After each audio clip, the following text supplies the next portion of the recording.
Paano kung may isang simpleng bagay na gagawin mo at magbabago ang buhay mo sa susunod na 5 taon? Kung babalikan mo ang sarili mo 5 taon na ang nakalipas, naiisip mo ba na dapat mas malayo na ang narating mo ngayon? Naiisip mo ba na sa panahong ito, dapat nakapag-ipon ka na, mas malaya ka nang gawin ang gusto mo, mag-travel, gumastos, o magpahinga ng walang guilt? Kaya isipin mong mabuti, gaano na nga ba kalayo ang narating mo? Kung pakiramdam mo na abot mo na ang gusto mo, good for you! Pero kung wala pa ring pagbabago, baka naman hindi dahil sa tamad ka o wala kang talent. Baka mali lang ang inuuna mo. Hindi mo alam isang simpleng desisyon lang tuwing umaga. Yun pala ang magbabago sa direksyon ng buong buhay mo. At kung hindi mo sisimulan ngayon, baka dumating ulit ang susunod na 5 years. Nasa parehong estado ka pa rin. Ano ito? Pag-usapan natin yan. Alam mo ba na sa unang 60 to 90 minutes pagkagising, nasa pinakamataas na performance level ang utak mo? Yan ang tinatawag ng neuroscientists na peak cognitive window o prime focus period. Panahon kung kailan pinakamabilis mag-process ng impormasyon, malakas ang memory retention at malinaw ang pag-iisip mo. Ayon sa mga pag-aaral sa neuroscience, dito pinakamababa ang interference ng stress hormones tulad ng cortisol at aktibo ang prefrontal cortex, ang bahagi ng utak na responsable sa focus, decision-making at creativity. Ibig sabihin, sa oras na yan, may natural boost mode ang utak mo, parang may libreng brain upgrade. Pero pwede mong sayangin yan sa isang pindot lang ng snooze o unlock ng phone. Kasi madalas, pagkagising pa lang, ang unang hinahanap mo ay cellphone para mag-check ng notifications, mag-scroll o manood ng kung ano-ano sa feed. At bago mo pa yan namalayan, ubus na ang pinakamatalas na oras ng utak mo sa content na walang direksyon. Mga random videos, TikTok trends o online deals na hindi mo naman kailangan. Hindi naman masama ang YouTube, TikTok o kahit online shopping. Pero kapag sa kanila mo ibinigay ang best hours ng utak mo, parang pinahiram mo sa distractions ang dapat mong pang-invest sa pangarap mo. Minsan, snooze naman. Akala mo pahinga, pero sa totoo lang, kada pindot mo ng snooze para matulog ulit, pinalalampas mo ang oras na nasa pinakamatalas ang utak mo. Habang bumabalik ka sa pagtulog, nawawala ang momentum na binuo ng katawan mo para gumising ng alerto at energized. Kaya sa totoo lang, hindi ka kulang sa oras. Mali lang minsan kung kanino mo binibigay ang pinaka-best version mo. Pero ano ba ang gagawin mo sa oras na pinakamalakas ang utak mo? Simple lang. Ang goal mo lang, gamitin ng matalino ang unang oras ng araw mo.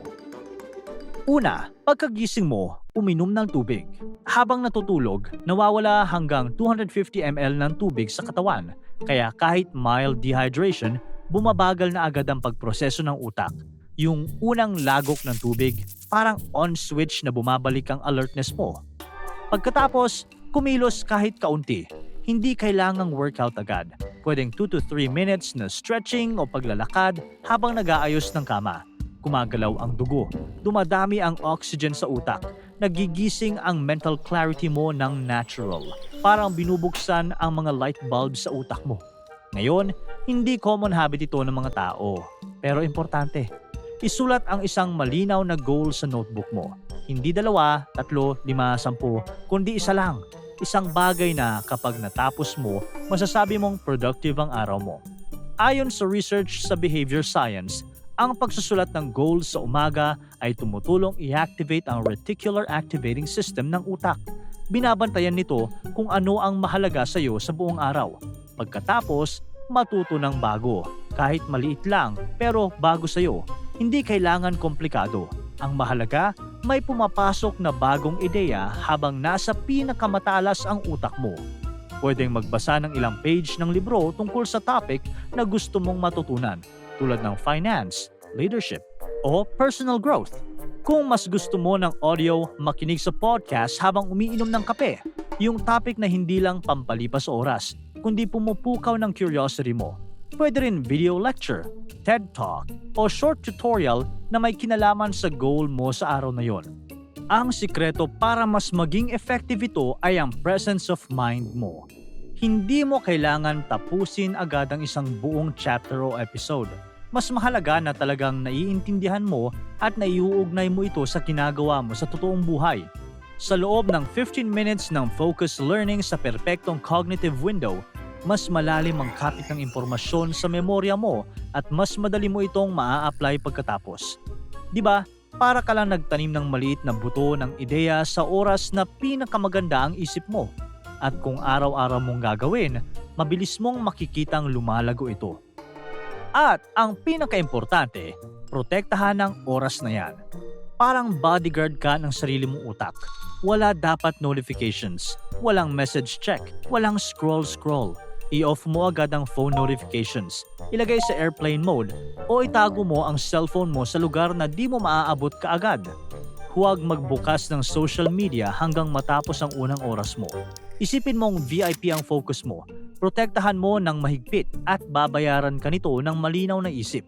Walang humpay na energy at kontrol sa buong araw. Pero what if hindi ka naman morning person? Good news! Walang pipilit sa iyo na maging 4 a.m. warrior o mag-hustle ng puyat. Hindi ito tungkol sa sobrang maagang gising. Ang punto lang, lahat ng tao may natural peak focus window sa unang oras pagkagising. Kahit anong oras ka natulog o gumising. 6 a.m. o 2 p.m. ka man magising, kung sa oras na yan mag-scroll ka ng social media o chismis, doon magsisimula ang araw mo ng divided attention. Pero kung magbasa, magplano, magsulat, o mag-e-exercise ka, doon magbabago ang trajectory ng skills at disiplina mo. Kahit gabi ka gumising, sabihin nating 10 p.m., gumagana pa rin ito. Ang mahalaga ay hindi ang orasan, kundi ang unang oras pagkatapos ng sleep inertia. Gamitin mo yan para sa quality input at sa loob ng 5 taon, magkakaroon ka ng libu-libong oras na nakatulong sa pag-improve ng kaalaman.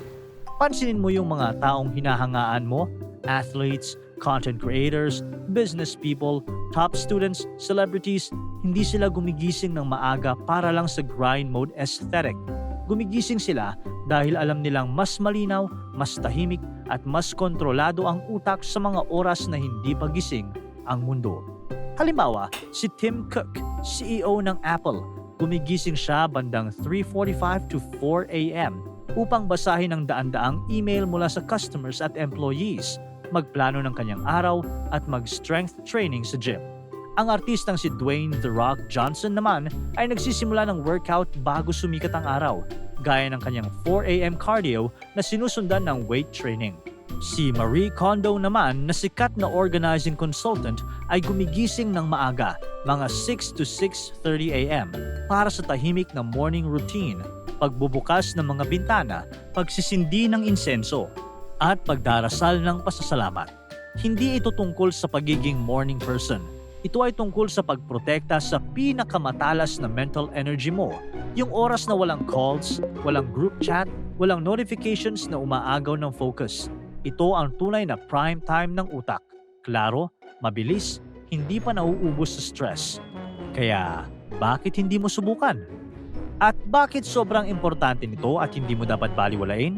Kasi hindi na ito tungkol sa schedule lang.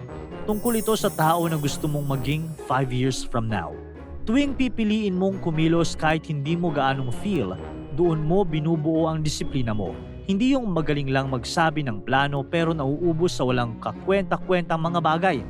Kapag magbibigay ka ng isang oras na may goal kada araw, nakakapag-ipon ka ng 365 na oras kada taon.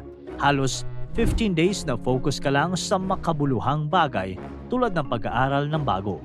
Sa loob ng 5 taon, yan ay magiging mahigit 1,800 hours na parang nag-aral ka ng master's degree. Habang iba, tulog o nanunood ng TikTok o nakikipag-away sa comment section. Ikaw, nagbabago ng paulit-ulit. Kaya isipin mong mabuti, may isang bagay na pwedeng bumago sa buhay mo sa susunod na 5 taon. Ang gamitin ng tama ang unang oras mo pagkagising. Para tuloy-tuloy ang saya at kwentuhan, huwag kalimutan mag-subscribe sa Bubbly YouTube channel at pindutin ang notification bell.